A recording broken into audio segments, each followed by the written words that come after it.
मातृशक्ति को नमन। स्टूडियो में आपका हार्दिक स्वागत है, अभिनंदन है, सत्कार है। सनातन सत्य, दृष्टि विज्ञान, जैसी दृष्टि वैसी सृष्टि कार्यक्रम के अंतर्गत हम आपको कुदरत की रचना और कुदरत के कानून के माध्यम से आपको स्नेह सनातन सुख देना चाहते हैं, जो कि आगे जाकर के आपका शाश्वत सुख बन जावे। शाश्वत सुख की प्राप्ति करना सनातन सत्य का उद्देश्य है, उसकी मंजिल है, उसकी मोटो है, उसका एम है, उसका गंतव्य है। ये सारा कार्य हम अलग अलग एपिसोड्स के माध्यम से करते हैं। तो आज का हमारा बहुत ही सुंदर विषय है कि प्रेक्षा ध्यान के द्वारा स्वास्थ्य। भाई और बहनों, दो शब्द हमारे सामने आया, एक तो प्रेक्षा ध्यान और दूसरा स्वास्थ्य। पहले मैं स्वास्थ्य की परिभाषा करता हूँ। स्वास्थ्य का संधि विच्छेद करें तो स्व में अवस्थित होना, अपने आप में अवस्थित होना। अपने आप कौन हैं? आप एक शुद्ध आत्मा हैं, जो प्रभु हमारे भीतर विराजमान है इस शरीर के अंदर, और उसी की प्रेजेंस से सारी गतिविधियां होती है, मन की, वचन की, काया की। उन सारी गतिविधियां जो है ये प्रभु के माध्यम से होती है। अगर प्रभु होता है तो गतिविधि होती है, और प्रभु अगर चला जाता है, हंसा अगर उड़ जाता है, तो ये शरीर जो है मिश्र चेतन से जड़ बन जाता है और इसको जला दिया जाता है। इसीलिए कुल मिलाकर बात ये है कि सारी जो इम्पोर्टेंस है वो इम्पोर्टेंस इस हमारे भीतर विराजमान आत्मा की है, उसके अंदर अवस्थित होना ही स्वास्थ्य है। और विश्व की सबसे बड़ी संस्था, आज विश्व में 210 कंट्रीज है, वो हेल्थ के बारे में जो सबसे बड़ी संस्था है वो वर्ल्ड हेल्थ ऑर्गेनाइजेशन है।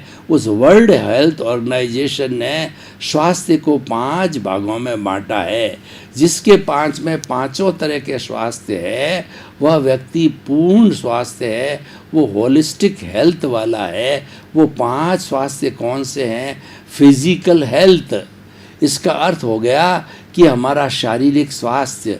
मेंटल हेल्थ, मानसिक स्वास्थ्य। इमोशनल हेल्थ, भावनात्मक स्वास्थ्य। और उसके बाद के अंदर स्पिरिचुअल हेल्थ, आध्यात्मिक स्वास्थ्य। इन सारे स्वास्थ्यों को प्राप्त करने से हमारा जो स्वास्थ्य हमें मिलता है वह सोशल हेल्थ है। इसका मतलब वो सामाजिक स्वास्थ्य है। हम समाज में अच्छे व्यक्ति बन करके व्यवहार करते हैं। तो ये पांचों तरह के स्वास्थ्य की प्राप्ति करने के लिए जो है हम प्रेक्षा ध्यान का प्रयोग करते हैं। और प्रेक्षा ध्यान में वो अर्हता है कि ये पांचों तरह के स्वास्थ्य को प्राप्त कर सकता है, जो कि मैं आपको बताऊंगा। प्रेक्षा प्लस ध्यान। प्रेक्षा का मतलब देखना, और ध्यान का मतलब एकाग्र होकर के देखना। देखना कैसे? हर व्यक्ति देखता है, लेकिन देखना एक कला है। हाउ टू सी, आउटवर्ड और inward, this is a very big art. वो जीना कैसे, वो देखना कैसे है? राग द्वेष मुक्त होकर के देखना प्रेक्षा कहलाता है। और उस प्रेक्षा की एकाग्रता होती है तो प्रेक्षा ध्यान कहलाता है। वो राग द्वेष हमारी बाह्य आँखों से देखें तो भी राग द्वेष मुक्त होकर के देखें, और भीतर की आँख से देखें तो भी राग द्वेष मुक्त होकर के देखें। तो प्रेक्षा ध्यान का मुख्य उद्देश्य, प्रेक्षा ध्यान का मुख्य सूत्र है कि राग द्वेष मुक्त होकर के देखना। और सब दुखों की जो जड़ है, जननी है, वही राग द्वेष है। राग द्वेष एक विषमता है। राग द्वेष एक पापकारी प्रवृत्ति है। राग द्वेष पक्षपात को पैदा करता है। राग द्वेष व्यक्ति में टेंशन पैदा करता है। राग द्वेष व्यक्ति में स्ट्रेस और स्ट्रेन पैदा करता है, यानी जो सुख दुख की अनुभूति कराने वाला है ये राग द्वेषी है, ये राग द्वेषी अज्ञान है।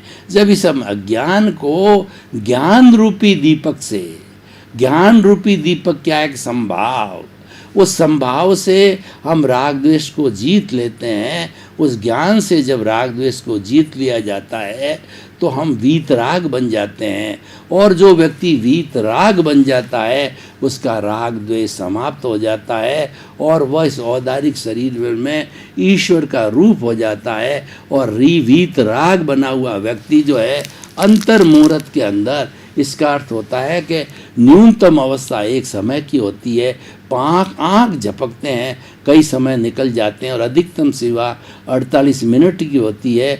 इस सीमा के अंदर वह व्यक्ति जो है वह पूर्ण रूपेण जो है केवल ज्ञान को प्राप्त कर लगता है, यानी उसको संपूर्ण ज्ञान होता है। और जो केवल ज्ञानी होता है उसको भूत की, भविष्य की, वर्तमान की और जड़ और चेतन की कोई अवस्था हो, सब चीज़ों की उसको जानकारी होता है। Because he has got the absolute truth, he is the holder of the absolute truth, and only the Aryant or Kevali who is holding the absolute truth, he is Aptaputra, and his version is always correct, and no proof of his version is needed. तो इसीलिए प्रेक्षा ध्यान के द्वारा हम स्वास्थ्य, पांचों तरह के स्वास्थ्य को प्राप्त कर सकते हैं। इसलिए प्रेक्षा ध्यान एक होलिस्टिक पैथी है। अब मैं आगे लेके चलता हूँ। प्रेक्षा ध्यान के कुल 8 चरण हैं। पहला जो चरण है वह है कायोत्सर्ग, दूसरा चरण है अंतर यात्रा, तीसरा जो चरण है वह है हमारी श्वास प्रेक्षा, चौथा चरण है शरीर प्रेक्षा, पांचवा जो चरण है वह है कि जो है वो जो हमारी चैतन्य केंद्रों की प्रेक्षा करना, छठा ज्योति केंद्र की प्रेक्षा करना, और सातवां जो है वह अनुप्रेक्षा करना, आठवां जो है लेश्या ध्यान। इस तरीके से ये 8 तरह के, जैसे कि हमारे पतंजलि योग के अंदर अष्टांग योग है, उसी तरीके से प्रेक्षा ध्यान के अंदर ये 8 अंग है। उससे हम होलिस्टिक हेल्थ को प्राप्त कर सकते हैं। अब आप देखिए, हम चलते हैं शारीरिक स्वास्थ्य के द्वारा। तो शारीरिक स्वास्थ्य को प्राप्त करने के लिए जैसे कि अष्टांग योग के अंदर आसन प्राणायाम है, तो इसके अंदर अष्टांग योग, इसके अंदर प्रेक्षा ध्यान के अंदर कायोत्सर्ग किया जाता है।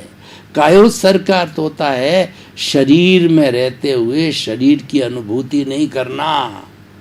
इसका अर्थ ये हुआ कि हम तो बिल्कुल हल्के हो गए। हम कायोत्सर्ग करते हैं और उसका धीरे धीरे अभ्यास हमारी प्रैक्टिकल लाइफ में भी लाते हैं, तो हमारा श्वास नियंत्रण हो जाता है और काया का उत्सर्ग हो जाता है, और कायोत्सर्ग होते ही हमारे को फिजिकल हेल्थ की प्राप्ति हो जाती है, क्योंकि शरीर बहुत हल्का हो जाता है। हम नॉर्मल स्थिति के अंदर नॉर्मल व्यक्ति के शरीर में भारी भारीपन महसूस होता है, और उस भारीपन से स्ट्रेस, स्ट्रेन और उसको दुख और सुख की अनुभूति होती है, उसके नेगेटिव थॉट्स आते हैं। लेकिन जब शरीर हल्का हो जाता है तो उसको प्लेजर और पीस और आनंद की स्थिति प्राप्त होती है। तो ये हमारा फिजिकल हेल्थ है। दूसरा जो है वो अंतर यात्रा। अंतर यात्रा है हमारा बहुत बड़ा स्पिरिचुअल हेल्थ को प्राप्त करने का होता है, क्योंकि अंतर यात्रा के अंदर मैं आपको प्रयोग नहीं करा सकता अभी, क्योंकि समय की अल्पता होगी। पर जो अंतर यात्रा है वह कुंडलिनी जागरण है। इस कुंडलिनी जागरण में क्या होता है कि हमारा जो रीढ़ की हड्डी है उसके अंदर जो है वो मेरुदंड के अंदर एक धागे जैसा वाइट जो है स्पाइनल कॉर्ड होता है। तो ये जो है रीढ़ की हड्डी का जो सबसे निचला भाग है वो हमारा स्वास्थ्य केंद्र है, उसका नाम ही स्वास्थ्य केंद्र है। उसके नीचे पूरा जो है विटालिटी का, हमारी प्राण ऊर्जा का जो है दरिया है, तालाब है, और वो स्रोत बह रहा है, उस स्रोत को जो है हम गुदा को भींच करके, और जिस तरीके से हमारा जो ये जो नापने का जो हमारा टेम्परेचर और उसके साथ साथ में हमारा ब्लड प्रेशर नापने का यंत्र होता है, और उसके ब्लैडर को जब दबाया जाता है तो जो पारा है ऊपर की ओर चढ़ता है, तो ब्लैडर को मान लीजिए गुदा, श्वास को भरने के साथ में आपने उस ब्लैडर रूपी गुदा को दबाया, तो दबाते ही जो एनर्जी नीचे स्वास्थ्य केंद्र में भरी पड़ी है वह उस स्पाइनल कॉर्ड के जरिए श्वास के भरने के साथ साथ उसी रास्ते से ऊपर जाती है, और ऊपर जाकर के वह जुड़ी हुई होती है। उसका एक दूसरा छोर होता है, वो हमारे शास्त्र सार में होता है, ज्ञान केंद्र में होता है, वहाँ पर एनर्जी छोड़ दी जाती है। अब पुनः हम श्वास को छोड़ करके उसी रास्ते से, जिस रास्ते से हम गए थे ज्ञान केंद्र से स्पाइनल कॉर्ड में होते हुए नीचे वापस पुनः जो है वो हमारे स्वास्थ्य केंद्र पर आते हैं। पुराने ज़माने में जो चड़स से पानी निकाला जाता था, तो चड़स जो है वो पानी से भर जाता था, और फिर डोर से जब उसको खींचा जाता था तो टॉप ऊपर पे आकर के वो पानी जो है वो बाहर के कुंड में डाल देता था, और फिर चरस का डब्बा नीचे जाता था। ठीक उसी तरीके से हमारा जो बॉटम पॉइंट है, वहाँ से विटालिटी को स्वास्थ्य केंद्र से उठा करके ज्ञान केंद्र पर डालना होता है। तो विटालिटी जब यहाँ इकट्ठी हो जाती है सारी, तो व्यक्ति का ज्ञान का विकास होते रहने लगता है, और जितने भी हमारे सांसारिक मोह की क्रियाएं होती है उसके प्रति वो अनुरक्त हो जाता है, अनासक्त हो जाता है, क्योंकि वो एनर्जी वहाँ से शिफ्ट हो गई है। वो एनर्जी वहीं पड़ी रहती है, तो व्यक्ति पशु जैसा व्यवहार करता है। कुकर सूकर करते हैं और खान पान रस भोग, तुलसी वृथा न खोइए यह तन भजने योग। यानी जो हमारी विटालिटी है वह विटालिटी ज्ञान का काम करने के लिए उपयोग में आए, और हम जो उसको व्यर्थ खर्च ना करें, जो कि कुकर शुकर सामान्य व्यक्ति जानवर पशु भोग विलास में करते हैं, वो नहीं करके उस विटालिटी को ऊपर लाते हैं, तो हम बहुत बड़े ज्ञानी बन जाते हैं। और ज्ञानी बढ़ते बढ़ते हम स्पिरिचुअल हेल्थ की पराकाष्ठता जो है केवल ज्ञान तक जा सकते हैं। तो अंतर यात्रा का संबंध हमारे स्पिरिचुअल हेल्थ से है। तीसरा जो है हमारा श्वास परीक्षा।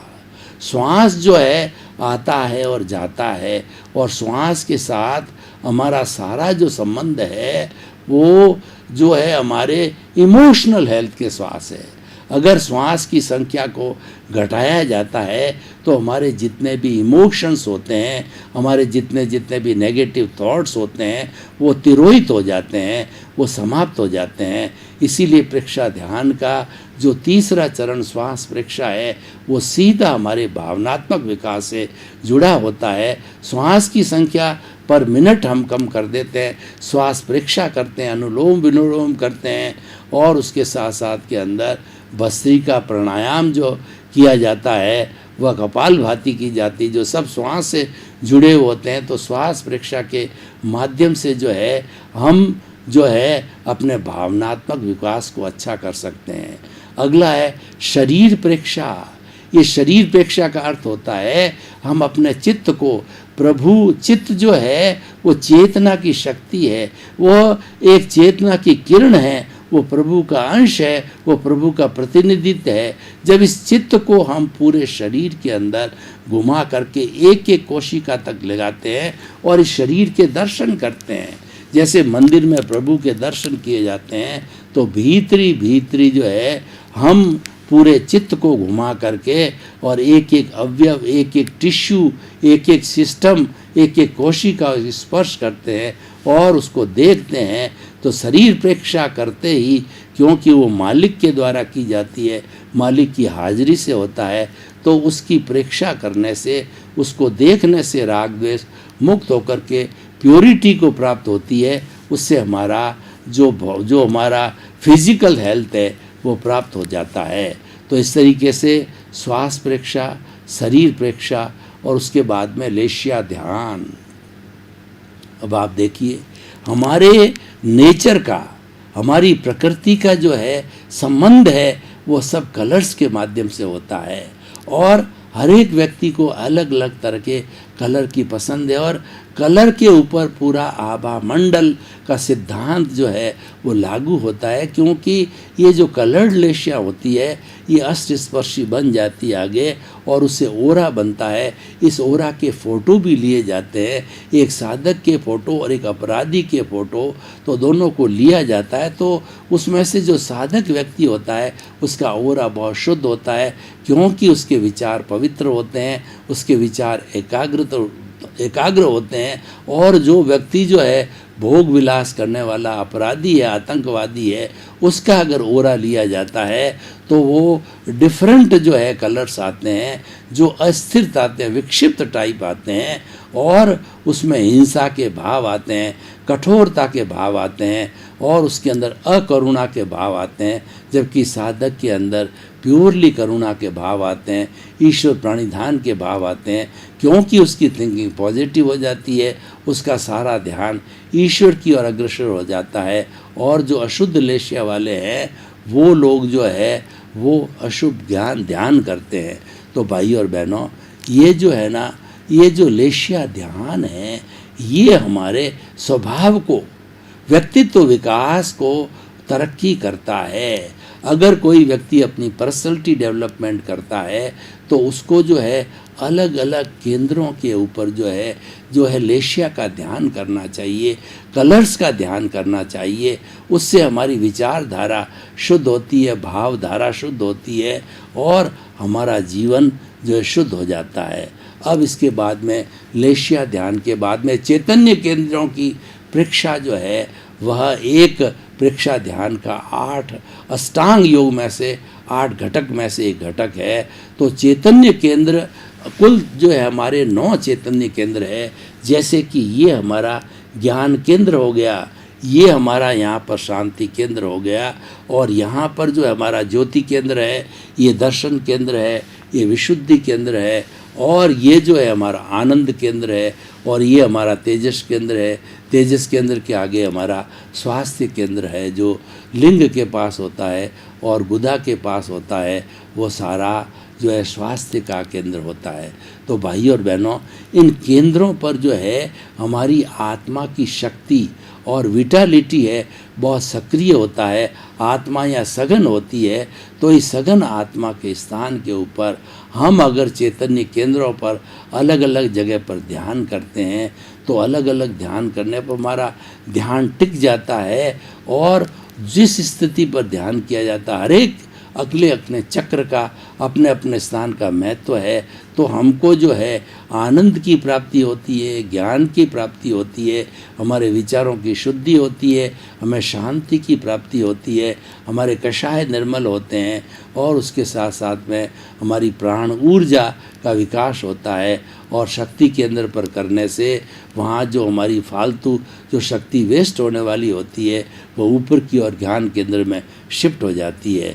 तो इस तरीके से चैतन्य केंद्रों की परीक्षा करने से, और परीक्षा हर पूरे परीक्षा के अंदर हर एक अवयव का जो है वो हम राग द्वेष मुक्त होकर के परीक्षा करें, ये देखें। परीक्षा का अर्थ देखना, और राग द्वेष मुक्त होकर के देखेंगे तो ये सारे जो हमारे 8 तरह की विधियां हैं ये हमें हेल्थ देगी, ये हमें अच्छा स्वास्थ्य देगी, और स्वास्थ्य जब अच्छा है तो व्यक्ति नेचुरली अच्छा ही बन जाएगा। तो इस तरीके से ये हमारा हो गया जो है वो जो ये हो गया हमारा कलर का ध्यान, लेशिया ध्यान हो गया, चैतन्य केंद्रों की परीक्षा हो गई। अब ज्योति केंद्र जो है हमारा, जहाँ पे ललाट का ये भाग है जहाँ पर हम टीकी लगाते हैं, वहाँ पर ज्योति केंद्र होता है। ज्योति केंद्र के ऊपर जो है आप चमकता हुआ जो पूनम का चंद्रमा का वाइट कलर होता है उसका हम ध्यान करते हैं तो हमारे क्रोध, अहंकार, माया, लोभ और जितने जितने हमारे नकारात्मक भाव है सब भाव तिरोहित होकर के और हमें प्योरिटी मिलती है। ज्योति केंद्र करने से हमारे कषाय जो है उसका उपशमन होता है, कषाय शांत होते हैं और हम जो है वह अच्छी बुद्धि वाले बन जाते हैं। हम स्थित प्रज्ञ और प्रज्ञा चक्षु और संभाव वाले बन जाते हैं। ये इस जो स्थान पर जो है वो जो है ध्यान करने की परीक्षा, ध्यान करने से स्वास्थ्य की प्राप्ति होती है। अब जो लास्ट चरण है वह चरण कहलाता है कि अनुप्रेक्षा। अनुप्रेक्षा का मतलब बार बार एक ही विचारधारा में चिंतन करना, उसको पुनः पुनः जो है उसकी पुनरावृत्ति करना, ये जो अनुप्रेक्षा कहलाती है। जैसे कि उदाहरण तौर पे मान लीजिए हमारे जीवन में हिंसा के ज़्यादा भाव आते हैं, तो हम अनुप्रेक्षा करें कि मेरा जो है जीवन अहिंसा की ओर प्रवृत्त हो रहा है और अहिंसा के ज़्यादा से ज़्यादा परमाणु मेरे भीतर आ रहे हैं और अहिंसा का जीवन मुझे प्रिय होने लग गया है, और मैं जो संकल्प करता हूँ कि प्राणी मात्र के प्रति कोई भी हिंसा का भाव नहीं करूँगा। तो ऐसे जो है अनुप्रेक्षा बार बार चिंतन करने से उस व्यक्ति के अंदर विचारों की शुद्धता आती है और वह व्यक्ति जो है समझने लग जाता है कि हमारा जीवन हमें बदलना, और वास्तव के अंदर अपने आप को बदलने के लिए ये अनुप्रेक्षा बहुत काम की चीज़ होती है। और अनुप्रेक्षा हर तरह से की जा सकती है, स्वास्थ्य की जा सकती है, और उसके साथ साथ के अंदर व्यक्ति की कोई भी अगर शारीरिक दुर्बलता है तो उसको ठीक करने के लिए की जा सकती। कोई भी विषय हमारे सामने हो, उस व्यक्ति उस वस्तु की जब हम अनुप्रेक्षा करने में लग जाते हैं तो धीरे धीरे वो स्थान डेवलप होने लग जाता है, क्योंकि ये चित्त की साक्षी से किया जाता है, आत्मा की साक्षी से किया जाता है। तो आत्मा की साक्षी से किया जाता है तो वह वस्तु प्योरिटी को प्राप्त होती है।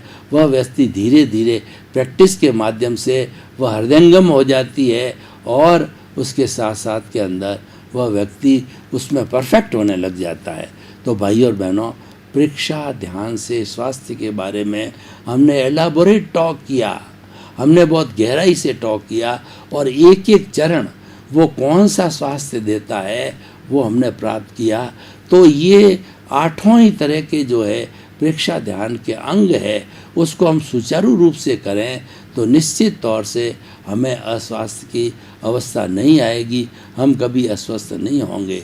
बस अपना मनोबल बनाने की बात है, और मनोबल बनाने से जो है हम आगे से आगे ज़्यादा तरक्की कर सकते हैं। भाई और बहनों, आपका बहुत बहुत धन्यवाद। आप हमारा ये सनातन सत्य कार्यक्रम बराबर देखते हो और देखते रहिए, क्योंकि सनातन सत्य कार्यक्रम एक बदलाव का कार्यक्रम है। ये व्यक्ति की मानसिकता को बदलता है, ये व्यक्ति को एक अच्छा इंसान बनाता है, व्यक्ति के अंदर अच्छे गुणों का रोपण करता है, और जब व्यक्ति में अच्छे गुण रोपित किए जाते हैं तो उस ओर प्रवृत्त होता है। और हमारा उद्देश्य भी यही है, सर्वे भवन्तु सुखिनः सर्वे सन्तु निरामया। तो इसी क्रम में आपका जीवन आनंदमय हो, मंगलमय हो। आपके प्रति बहुत बहुत शुभकामनाएं।